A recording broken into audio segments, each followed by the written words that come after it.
All right, and welcome everyone. Thank you for joining us today. We are back and coming at you live for another monthly installment in our Retirement and Inheritance webinar series. The title of this webinar, The Pitfalls of Checkbook IRAs. I'm Connor Dolan. I'm a director on our Client Solutions team, and I am going to help lead the discussion today as I am joined once again by the man, the myth, the legend, Mr. Jeff Andrew Jr., head of legal for product at Unchained Capital, who always finds ways to surprise me with how deep down the rabbit hole he can go with all things Bitcoin IRAs, taxes, and regulations. We are also very lucky to have Jessy Gilger, a director on our concierge team, and IRA extraordinaire, joining us for the discussion today. Jeff, Jessy, how are you both doing? Doing great, man. Good to be here. Doing well, Connor. Thank you. Awesome. Well, thank you both for being here. And the reason why we are gathered here today is to discuss checkbook IRAs. And more specifically, as the title of the webinar suggests, the pitfalls of checkbook IRAs. The reason why we wanted to have this be the topic of the discussion today is because checkbook IRAs have become one of the more common ways to hold Bitcoin within an IRA over the last few years, especially for individuals that are interested in self-custodying the Bitcoin within that IRA. The issue, though, is that most people don't realize that checkbook IRAs have several different unique characteristics that can lead to serious detrimental tax consequences if you are not paying attention closely to what you're doing. And so the purpose of today's webinar is to help educate individuals on what they should be mindful of if they currently own a checkbook IRA or are considering getting one. And we'll also cover how the Unchained IRA accomplishes the ability for you to hold your own keys to the Bitcoin within your IRA without the need to be in a checkbook IRA. So before we get into it, a few quick housekeeping items.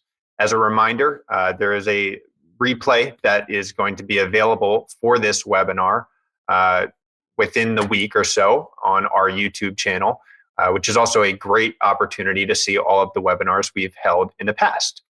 Additionally, if you are interested, you have the ability to download the presentation to the slide deck directly from the webinar platform here. And most importantly, if you see in the bottom right, there is a questions box where you can submit questions that you would like asked during the session today. As always, we hold a live Q&A session at the end of the webinar, and you can submit questions there, as well as in that questions box, you can see what questions others have submitted and upvote if you would like that question answered. Now, additionally, if you aren't able to stay for the entire session or would like to speak with a member from our IRA team directly, feel free to click the link that just popped up on your screen not too long ago to schedule a consultation to learn more about the Unchained IRA. And if you visit our website, if you're watching this on YouTube as a replay, if you visit our website at unchained.com, you have the ability to schedule a consultation with us through there. So with that, let's take a look at the agenda for today's discussion.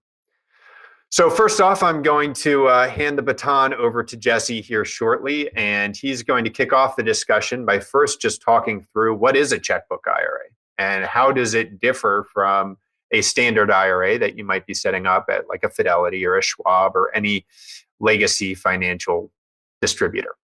Then we'll really get into the meat and potatoes of the discussion today, and Jessy's going to start by talking through the pitfalls of checkbook IRAs. First, we're going to focus on liquidity, and then getting into the discussion around misreporting transactions and how there's this element of self-reporting from a tax standpoint with checkbook IRAs, which a lot of people don't realize when they're getting set up.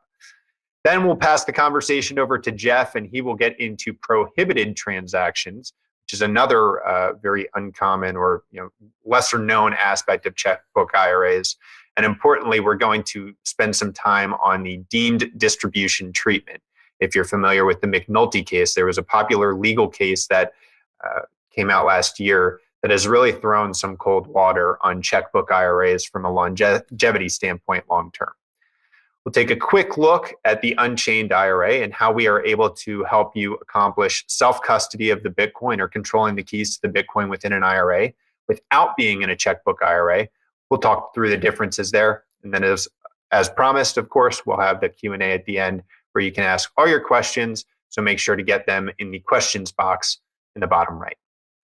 Now, as we kick off the discussion today, I am reminded of the industrialist Andrew Carnegie, who once suggested that his epitaph should read, "Here lies a man who is able to surround himself with men far cleverer than himself." Well, as we jump into this discussion today on Bitcoin IRAs and checkbook IRAs and all there is to know about both, I feel like I am hopefully doing Andrew proud, surrounded by both Jeff and Jessy at the helm, here to educate us all. So with that, let's jump right into it. Jessy, the floor is yours. Thanks, Connor. Always appreciate those intros. As a brief backstory, I spent about 10 years in traditional finance as an advisor in CFP. I discovered Bitcoin in 2017, and I couldn't stop learning about it. It was a solution to a problem that all my clients were facing, and there wasn't an easy way to adopt it as a savings tool. So my goal in joining Unchained was to educate people about how Bitcoin can help them reach their financial goals. And more specifically to this topic, I wanted to share how I've seen checkbook IRAs used and sometimes mistakenly abused or unintentional mistakes. And so wanted to cover this content. The consequences can be pretty brutal from a tax perspective. So wanted to jump right into it. So with our first slide here, IRAs in general kind of work in a every square is a rectangle, but not every rectangle is a square kind of way, right? That every IRA is custodial, but there are subsets. So we have self-directed IRAs and brokerage bank IRAs. And these are two major subclasses. The brokerage and bank IRAs are far more common. That's what you're going to hold: traditional stocks, bonds, mutual funds, ETFs, bank CDs. That's the one most people are familiar with. And as a preview, that's kind of how the Unchained IRA operates. It's most like a brokerage or bank IRA in this hierarchy structure. Now, what we're zooming into is the self-directed portion, and the subset of self-directed would be a checkbook IRA. So checkbook IRAs are used to invest in alternative, non-brokerage or bank assets. And with that structure, the individual controls access to a checkbook so they can invest before having to report on those transactions. But the reporting is the responsibility of the individual. So that's how it's set up, that the IRA owns either an LLC or a trust, and that trust or LLC owns the checkbook, right? It's got control, and that can therefore invest in Bitcoin or other assets. So as we go into the next slide, we'll see the types of assets that IRAs can and cannot own. So looking at this left to right, when we see on the left, stocks, bonds, mutual funds, ETFs, those are going to be your bank and brokerage assets, right? Very common: Fidelity, TD Ameritrade, Charles Schwab. They're all very good at doing that. But if clients are looking to invest in what we would call alternative assets, that'd be this middle column here: limited partnerships, small business stock, direct real estate, very common with the checkbook IRA structure. And then Bitcoin would probably fall into this structure too. A little more complex to own, and that's why it typically, with self-custody, had been owned in a checkbook IRA structure. So we'll get into how those could be potentially prohibited transactions, but just as a high-level overview, everything in the left two columns eligible for IRA ownership. On the right, those are things that are specifically excluded that you are not allowed to own in an IRA. That'd be life insurance, collectibles, and S corporations. So that's the overview. Go ahead. Yeah, and so as we transition to the next slides here, I just want to confirm it really sounds like from a checkbook IRA standpoint, the reason why someone would be looking at a checkbook IRA is the flexibility of investments compared to what they may be able to get at a standard IRA provider like, once again, Fidelity or Schwab. Correct. It's to get access to that middle column. How do you invest directly into real estate, small business stock, limited partnership, or Bitcoin? Right? And that's why checkbook IRAs were pursued, to diversify the investment options.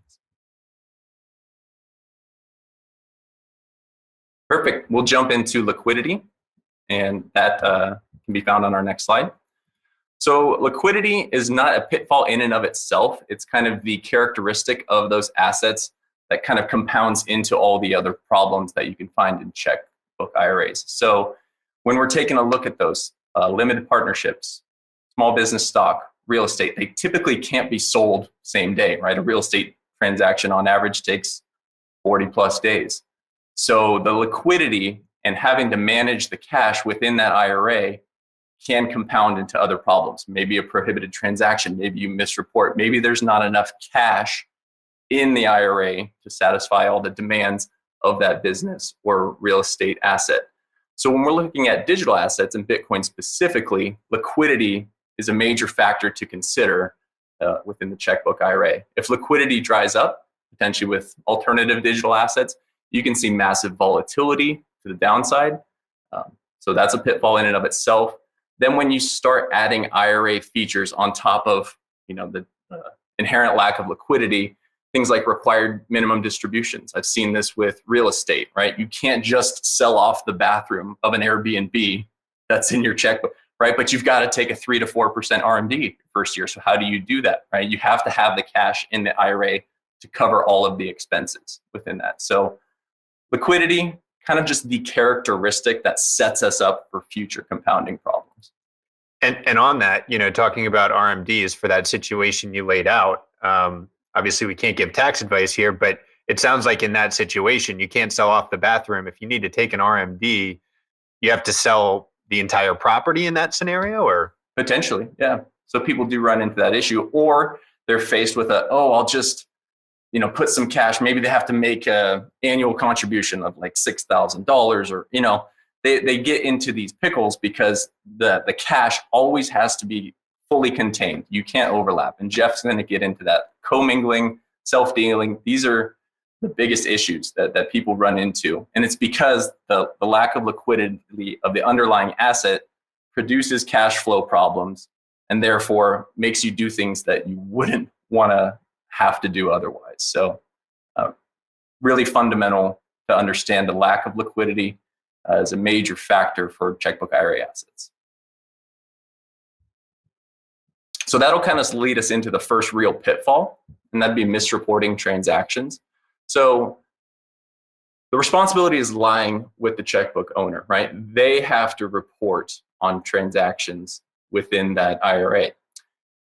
When we're looking at some of the more complicated IRA strategies, potentially conversions or in-kind distributions, these can be complicated by what's called a fair market valuation, right? So every year, at a minimum, client is having to report their year-end value of the assets in that IRA. Some custodians could have additional requirements of sub-transactions within that, but all of the reporting lies on the individual, right? So that's a huge amount of pressure. It's the Spider-Man quote, great power, great responsibility. You have all this flexibility to invest in these alternative assets, but it lies on you, right? If there were ever an audit, that custodian is going to want to, point the reporting responsibility to you, that it was your responsibility to let the custodian know what was going on inside that IRA. So you have to report and value accurately. And depending on the asset, it may require a professional valuation, right? They may not just take your word for it that your Airbnb vacation rental is worth X $1,000, right? You may have to have a professional appraiser get in there and value that asset potentially every year, or especially if you're doing a more complicated transaction, a Roth conversion or an in-kind distribution, right? That there's a lot of flexibility, but that leads to a lot of potential to make a mistake. So something to be aware of, could fall into a pit there.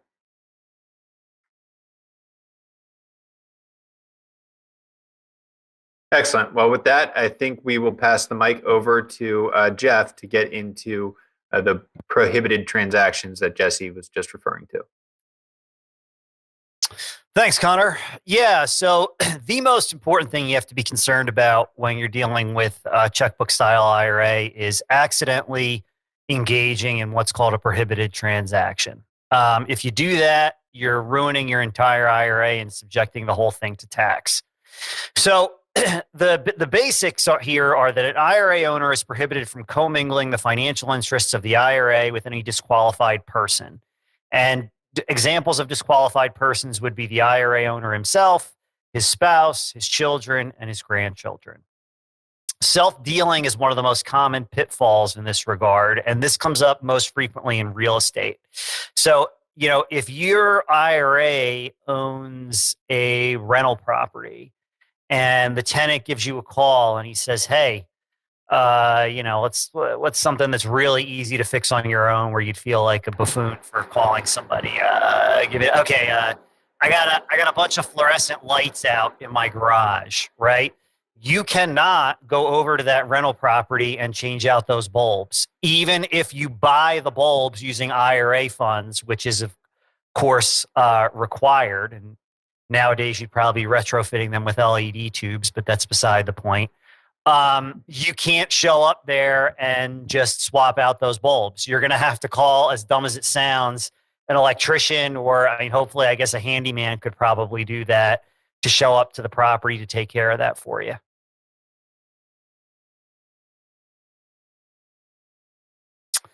And then, these prohibited transaction rules are not just limited to real estate, although that's some of the easiest territory to make a mistake.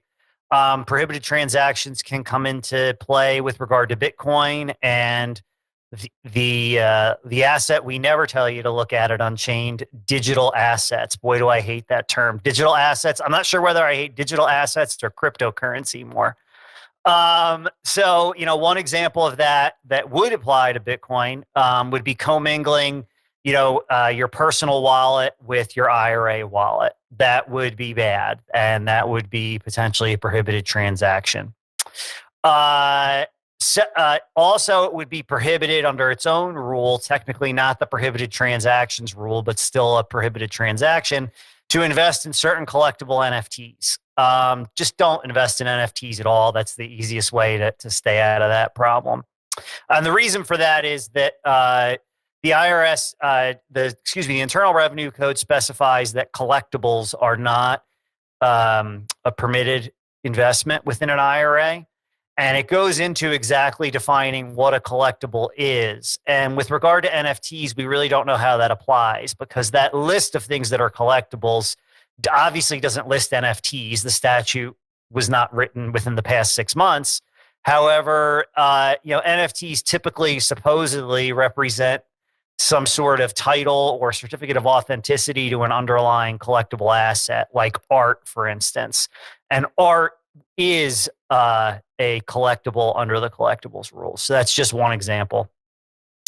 Another thing you could end up doing is taking a loan that is not a non-recourse loan. So typically when you take out a loan, you're required to give a personal guarantee.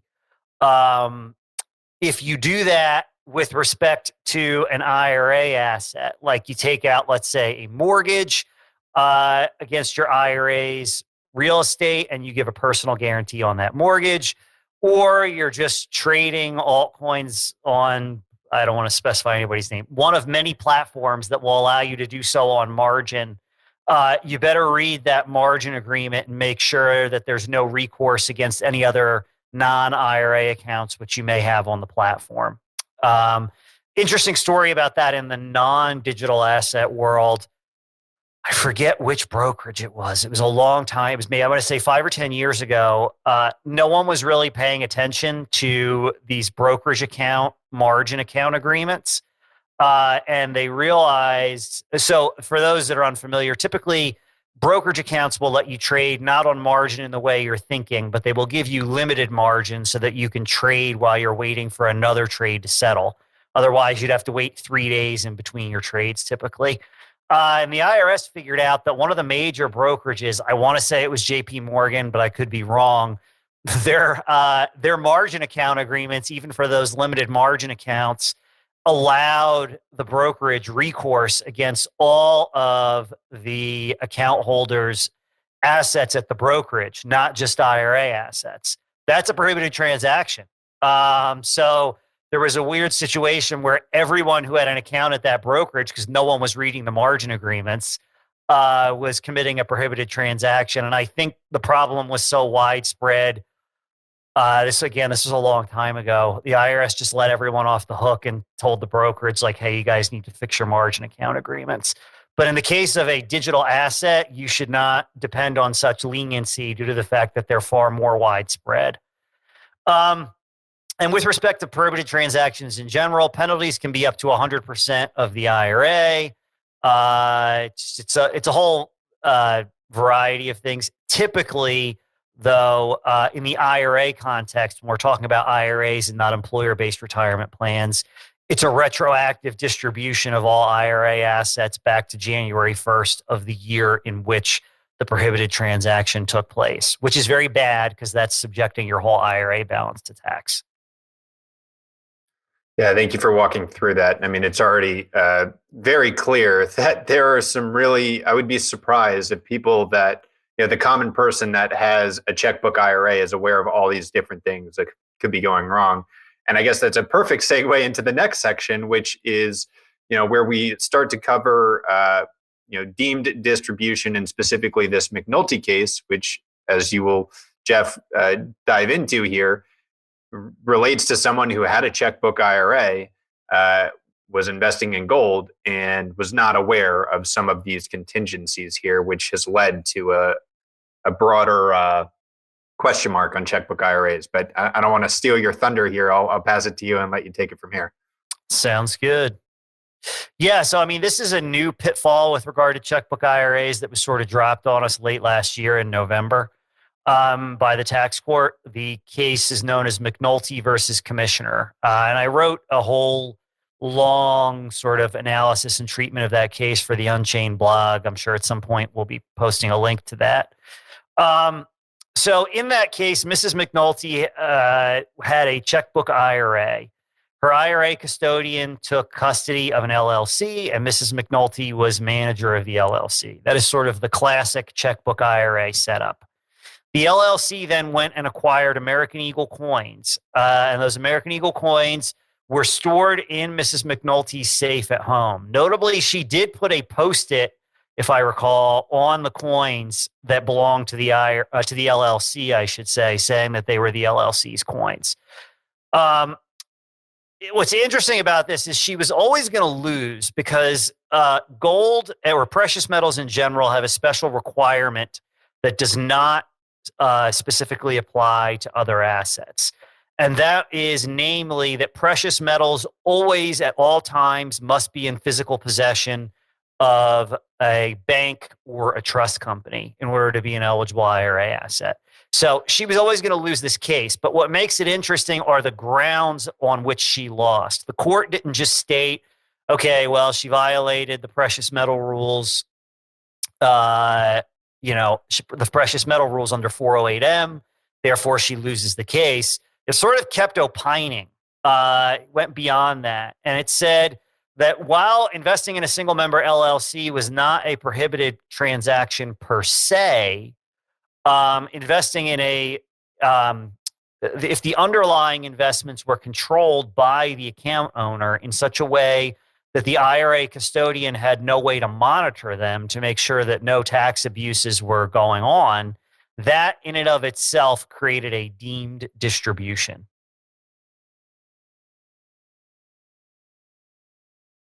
So what's interesting about this is that the IRS for years had been interested in attacking checkbook IRAs, but it always failed in court. So after years of failure, we all kind of assumed that checkbook IRAs were considered to be in the clear. But despite being poorly decided, which you can read a little bit more about in that blog post I mentioned about why I think this case was not all that well reasoned. This McNulty case absolutely could breathe new life into IRS enforcement efforts against checkbook IRAs. What makes sense here, if you want to invest in Bitcoin within your IRA, is if there's a way that you can comply with the rationale of the McNulty case, no matter how good or bad that rationale might be, without compromising your key control, I think that's certainly worth the trade-off because it puts you in a situation where you're not an IRS target in the way that you may have been before. So the key to that would be to structure the IRA such that if it were held to violate the McNulty rationale, so would every discount broker IRA, because those also involve, a good amount of control by the account holder over his investments and even over withdrawals.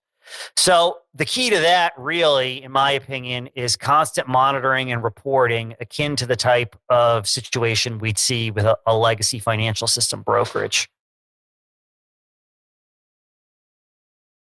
And with that, I'm going to pass things over to Connor to talk about how a checkbook IRA differs from our Unchained IRA. Yep, absolutely, Jeff. Thank you for walking through that, and definitely recommend everyone take a look at the McNulty blog post that Jeff wrote. It's incredibly informative. We also have a webinar as well that we hosted on the subject. In this next section, I'm going to walk through, how we are able to achieve Bitcoin within an IRA that you control the keys to without being a checkbook IRA, and the differences between the two. But before we get into that discussion, I do think it's important to just take a step back and talk through what Unchained Capital does more broadly, in case anyone on the call or watching this on replay is not familiar with what we do. So the IRA at Unchained Capital is really just one small part of what we do. More broadly, Unchained Capital is a Bitcoin native financial services company. And what our focus is empowering individuals to hold their own private keys to their Bitcoin. So what does that mean exactly? Well, as many of you are aware, a core aspect of where Bitcoin gets its value from is the fact that you don't have to rely on a third party to help secure your wealth. The analogy that I like to use is that it's kind of akin to individuals that hold gold, physical gold in their home, or large amounts of cash. The intention of these individuals is that those instruments are bearer assets. They provide final settlement. And in order for someone, whether it's the government or a malicious actor, to try and take your funds, they can't hack into any system. They can't prevent you from accessing your account. They need to physically come and take that wealth. The alternative, of course, is to hold your wealth in within a third party like a bank. But Bitcoin, for the first time in history, has created a way for us to be our own bank without needing to rely on any third party to help secure that wealth. And in a world where we are consistently seeing people blocked out of their accounts, blocked out of accessing their wealth with a push of a button, at Unchained Capital, we believe it's an essential right and need for Bitcoiners to be able to self-custody their Bitcoin and be their own bank. So how does all of this work? Well, it's this concept of holding your own private keys. And without getting too deep into the technical weeds, it's based off of this concept of public-private key cryptography. Bitcoin lives on addresses, and each address on the Bitcoin network has a public key and a private key associated with it. The public key, as the name suggests, can be shared publicly and is ultimately used to create a deposit address that you could share with someone and they could send you Bitcoin to. The private key, as the name suggests, should not be shared with anyone, and ultimately is what gives you the ability to access that Bitcoin that sits on a public address. And if you can prove to the network that the Bitcoin is yours, well, then you can send it wherever you want. The end result of this is a system where I can provide a deposit address to the world without revealing my identity, and only me, the individual who holds that private key, has the ability to actually access that Bitcoin and send it somewhere. This relationship, public-private key, is true for every address that sits on the Bitcoin blockchain. The only difference is that when you have Bitcoin sitting on an exchange, well, they're the ones that hold the private key and not you. And so how do I do all of this? How do I hold my own private keys? There are hardware wallets, if you've ever heard of Trezor, which I'm holding up here, or Ledger, or Coldcard, or any number of manufacturers. What these devices do is they specialize in storing that digital private key so that you can be the only person in the world that has access to the Bitcoin. But the issue is, if I'm creating an address with just one private key, well, that's a single point of failure. Because if that private key is compromised, whether it's destroyed or lost or stolen, well, then my Bitcoin could be lost forever as well. And if you've ever heard of, like the story, I forget where it was, maybe Austria, some individual threw a hard drive out and it's in a landfill now and it has $400 million of Bitcoin sitting on it. Well, that individual was holding their own private key and then lost it. But importantly, native to the Bitcoin protocol is the ability to create addresses that have multiple private keys associated with it. And that's ultimately where Unchained Capital comes into play. At Unchained Capital, we help clients build multi-signature addresses that have multiple private keys associated with it. And more specifically, we build 2 of 3 addresses. What that means is that there are 3 private keys associated with any given address. And in order to access the Bitcoin, someone needs to be able to provide any 2 of those 3 keys. There's a little visual on the screen here to kind of give you an idea of how we structure that. We hold 1 key, you hold 2 keys in the form of 2 of these hardware wallets. And of course, their seed phrases. The end result of this structure, you can think about it like a digital safety deposit box. There are 3 private keys, there's 3 keyholes, there's 3 keys, and you need any 2 of them to access the Bitcoin. We only have 1 key at Unchained Capital.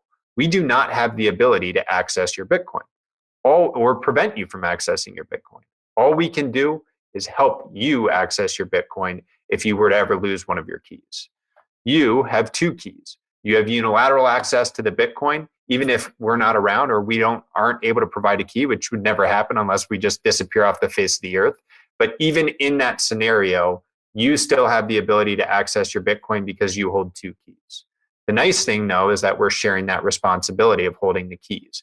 If you were to ever lose one of your keys or it was stolen or compromised, your Bitcoin is not gone forever. Someone stole one of your keys, they wouldn't have the ability to access the Bitcoin. They'd be in the same position we are in.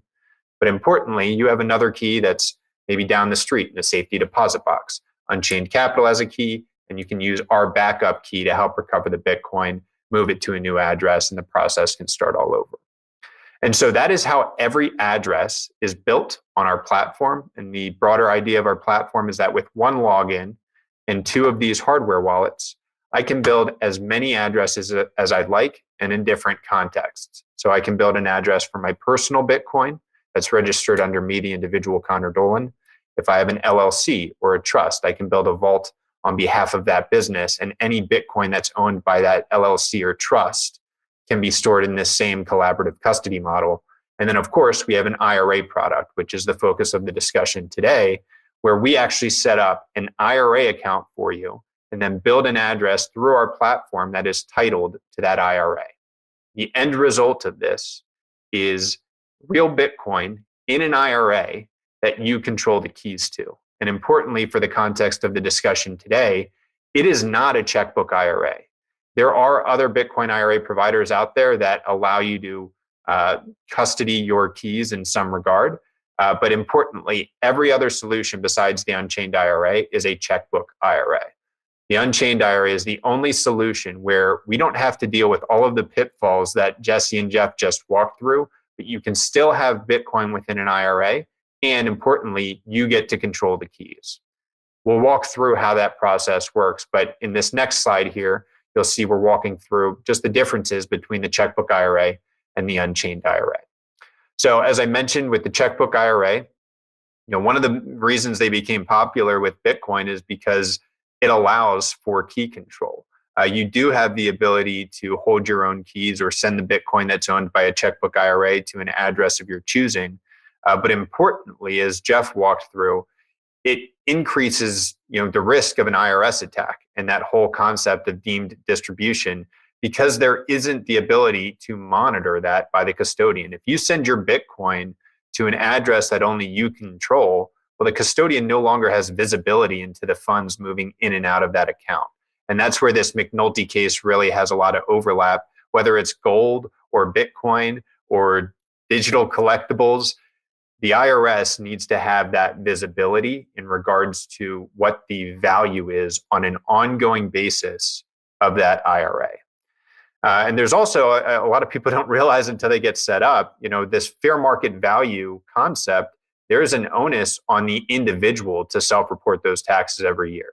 It can not only be a hassle to do so, to put it nicely, but it can also be really unnerving when you're trying to figure out the proper way to go through this. And there are serious consequences if you don't do that fair market value correctly. With the Unchained IRA, as I mentioned, we are setting up a standard IRA account at Solera National Bank, our IRA financial services partner, and then building a vault on our platform titled to that IRA account at Solera. And we're structuring it in that same 2 of 3 manner. We hold 1 key and you hold 2 keys. And that is ultimately the secret sauce to how all of this works. As you can see on the screen here, we allow for key control. You're still the only person in the world that has control of the keys to that Bitcoin, but it is in a non-checkbook IRA structure. The way that works is because Unchained Capital, although we don't have access to the Bitcoin, we do have visibility into every IRA vault that we create through our platform. And so Unchained uses our third key in that collaborative custody setup to track inflows and outflows of IRA vaults.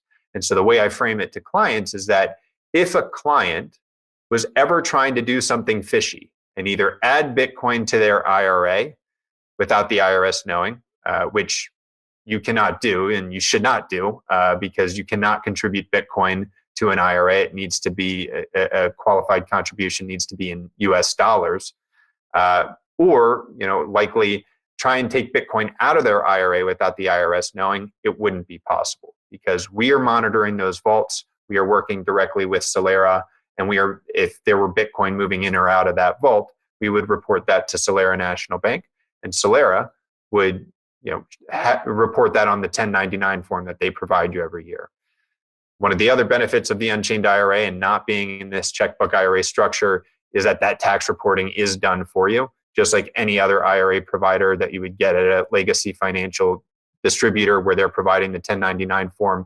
Solera will be doing that for you. You don't have to do the self-reporting and the fair market value that you would have to do with the checkbook IRA. And importantly as well, it's just a lot cleaner.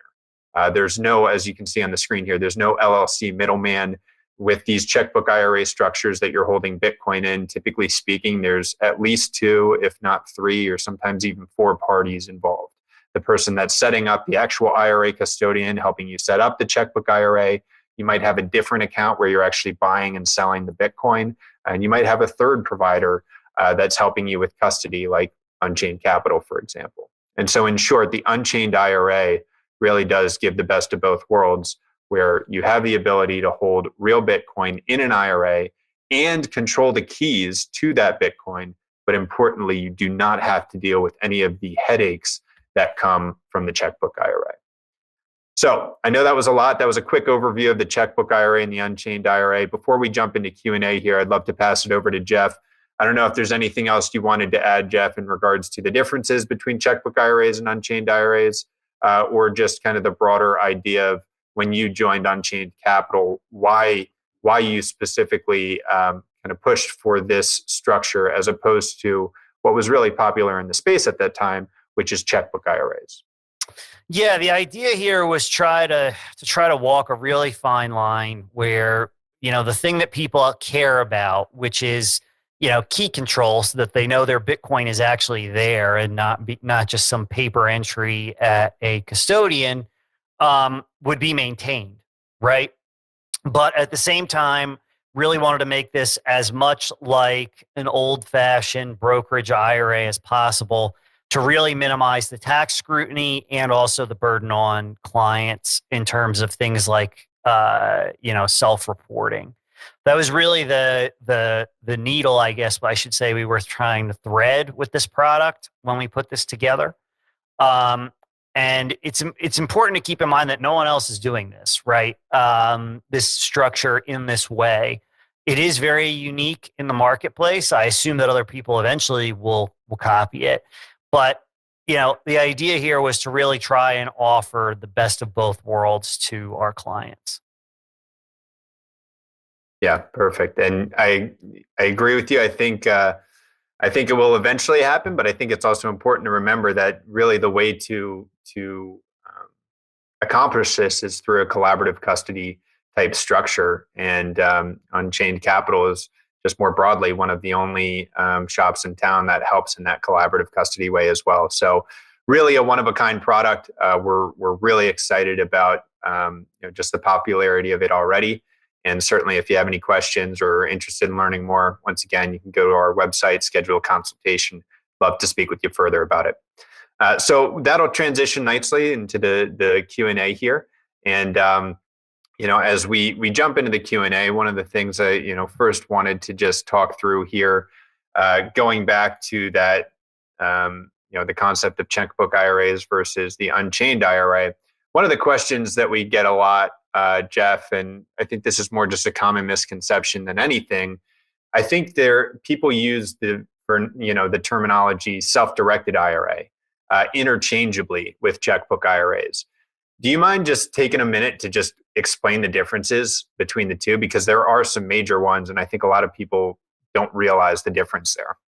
Yeah. So, first of all, it's important to understand that those terms don't have any like official or even consistent meaning per se, right? So, for instance, I believe, at least they did at one point, like Ameritrade, which is a pretty classic brokerage IRA, calls their IRAs self-directed because the actual underlying client is the one choosing the stocks, bonds, whatever else he's investing in through that brokerage.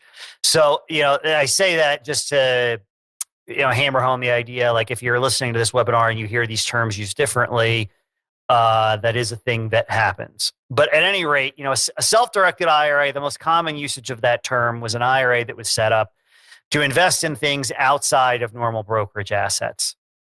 In your classic checkbook IRAs, classic self-directed IRAs, which were the only type that were really available up till basically the early 2000s, were ones where the IRA custodian itself had to approve the investments and take title to them. So if you were buying real estate in your IRA, you would have to send all the closing documents to your IRA custodian, and the IRA custodian would have to execute those documents, or even the contract of sale.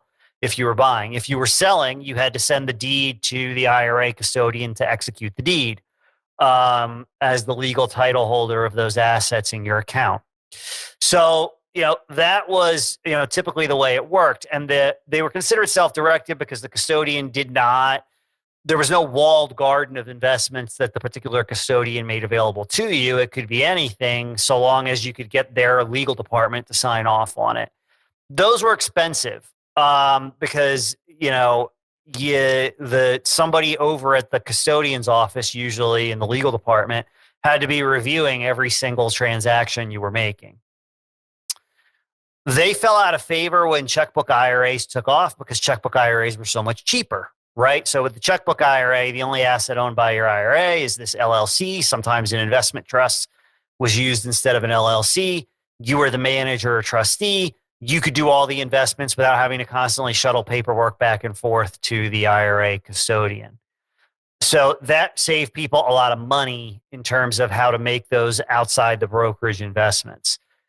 After McNulty case, now you're seeing some people going back to the old-fashioned self-directed IRAs where the custodian was intimately involved in each and every transaction, and there was no LLC or investment trust middleman.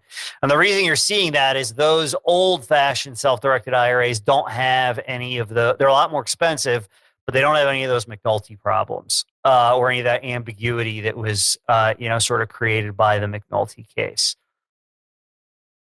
Great. Thanks for walking through that. I have a question here from Mark. Thanks for submitting it in the question box. The question here is there a 401k value where you recommend rolling over into an Unchained IRA, taking into account the yearly fees versus just liquidating the 401k and taking the tax hit and buying spot Bitcoin? I think I will hedge this before anyone answers by just stating once again, we are not able to give any sort of tax advice, and you should absolutely speak to a tax professional on your specific tax situation. But Jeff, maybe I'll pass this one back to you. Can you just kind of walk through that math problem and really, most importantly, the penalty side of it and what that looks like? Because that is a question we get a lot, and obviously we can't give any sort of suggestions, but I think you explained that trade-off pretty well. Yeah, so it depends on a lot of factors. One of which is how old you are, how much extra investment gain you expect to receive by starting out not, starting out with a higher investment Bitcoin figure, right? Because you don't have to be net of taxes and net of penalty when you take that distribution. So your time horizon, which is not entirely dependent on your age, obviously you can have a short time horizon for certain funds that you might have set aside, even if you're young, right? So that's one factor. And the flip side is, even if you're older, a lot of times you'll have a long time horizon for those funds because you're concerned about passing them down to the next generation. So, I mean, usually it's the tax hit up front is typically so big that unless you have a very short time horizon for those funds, it's generally going to make sense to do the rollover, even if it's not that, or if it's a tiny amount of money, right? If you have $2,500 in an old 401k and you're not going to be making annual contributions to an IRA, then, the setup fee's probably not worth it, right? But absent those situations, the rollover is usually going to play out in your favor. And Jessy, I'll let you comment on this too, because you have the background in investment advisory, so you usually can speak on these matters pretty well.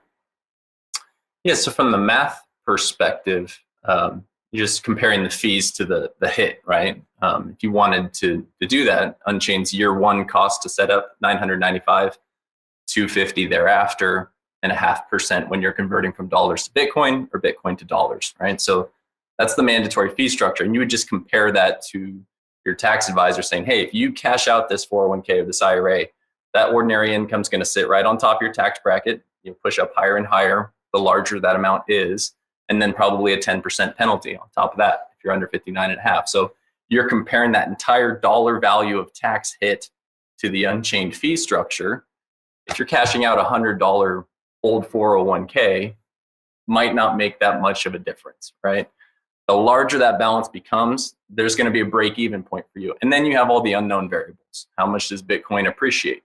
Is the non-qualified or non-retirement structure the right vehicle to own it in, right? Potentially, if it's a Roth, you might want that tax-free growth with Bitcoin. So there are a lot of factors that come in. And I think the answer is in the question there. It does vary person to person. Great. Just got another question in the queue here from Syed.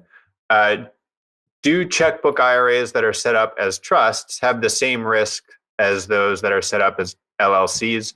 And Jeff, I'll pass this one back to you because obviously you have a lot of experience setting up clients both in a previous life here. Yeah. So, the McNulty case itself, I mean, she had an LLC and it's very new, right? So in other words, this case only came out Christmas time of last year. So as a result, we don't have any other cases at all interpreting the McNulty case. That this is all we got because it's so new. And her situation was an LLC. That said, I cannot imagine that a trust would be less risky under the McNulty rationale if a court were to adopt it than an LLC would be. Because the court's focus in its rationale was not the underlying legal structure that was acting as a middleman. It didn't really talk about LLC governance at all, for instance. It was the fact that there were underlying investments going on without custodial supervision, underlying investments directed by the IRA account holder, I should say, that were going on without custodial supervision. And that would be the case regardless of whether you were using a trust or an LLC. So I don't think the case would have been decided any differently if Mrs. McNulty had used an investment trust setup as opposed to an LLC. Great. And then one last question here. It looks like all the questions in the queue have been answered. I did have one submitted before, and I will leave this up to either or both of you to address. I know we just talked about the common pitfalls of checkbook IRAs more broadly. What would you say are the most common mistakes that you see people making if they do have a checkbook IRA?